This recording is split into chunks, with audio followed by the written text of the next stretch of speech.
A Detroit rapper denied a Lyft from Lyft. She says it's due to her size. Jessica Dupnack from our Fox sister station explains.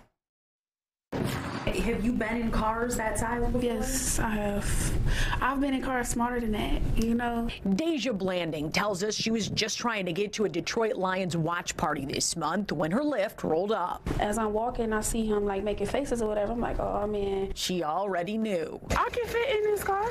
But believe me, you can. Yes, I can. Believe me.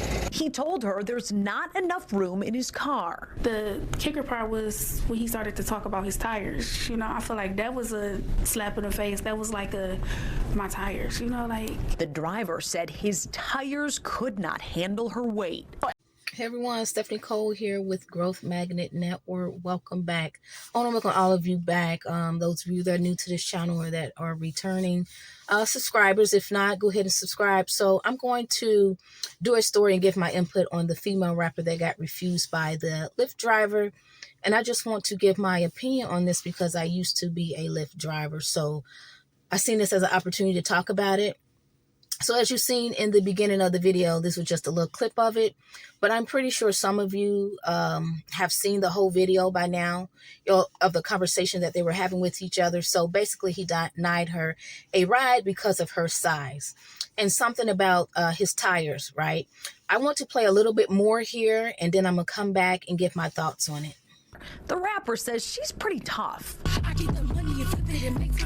Dank DeMoss, as she's known at the mic, is crushed by the whole situation. I just want them to know, like, it really hurt my feelings. It looks like a Lyft might be hurting pretty soon, too. I knew it was illegal and I knew that it was wrong. Her attorneys, John Marco and Zach Runyon, say weight is a protected characteristic in Michigan by law. It would be no different than a driver pulling up and saying, you know, I don't want to have black people in my car, or I don't want to have Christians in my car, or Muslims in my car. It's the same. Under the law, it's the same. The lawsuit is filed. Since she posted the encounter on social media, other full-figured folks have reached out saying the same thing happened to them. I can fit in this car.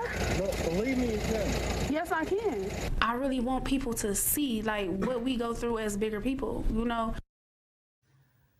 All right, so I'm back, and as you've seen in the video, at this point, his decision was made up not to give her a ride, and she still was having this conversation with him for obvious reasons because she ordered the Lyft and she has somewhere she has to be. And she's letting him know that she can fit in the car and that she's ridden in smaller cars before. Here's the thing. I'm on the side of the Lyft driver. I don't think this was discrimination in my opinion.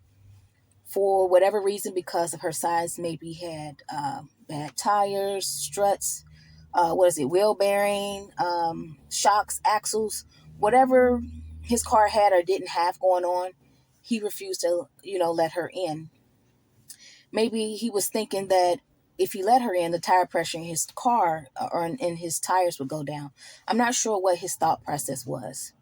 But the thing is, we can refuse a ride. Okay? My lips. But we can refuse a ride. But most cars can hold someone of her size, though. I think this was a bad move on her end and her taking it to the extent of suing.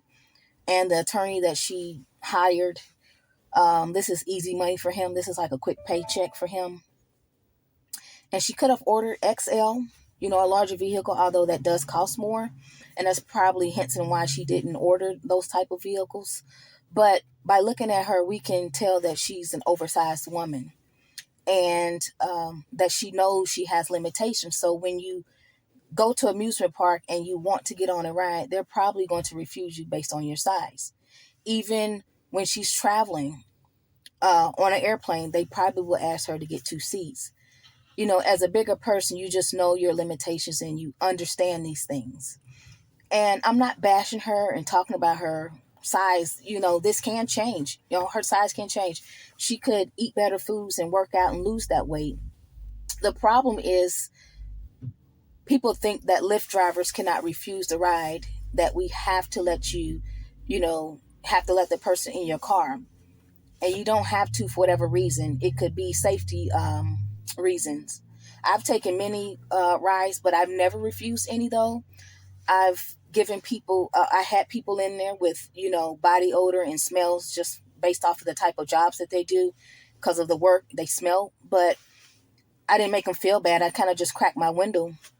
But I didn't make, but say if he had told her, if you can get in the back seat and put your seatbelt on, I'll give you a ride, right?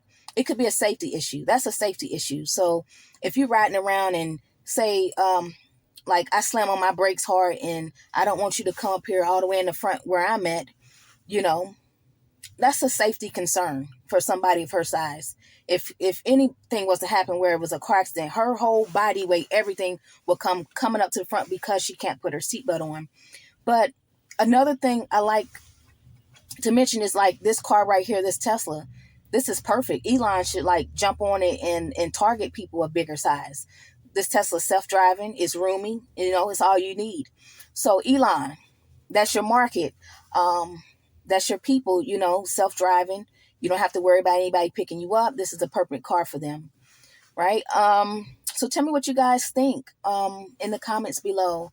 In no way, shape, or form am I talking about her, making her feel bad. I'm just kind of stating the obvious and saying things that probably people wouldn't want to say but are thinking. So take care, and I'll see you guys in another video. Share this video, like this video, subscribe to the channel, and I'll see you all in another video. Take care.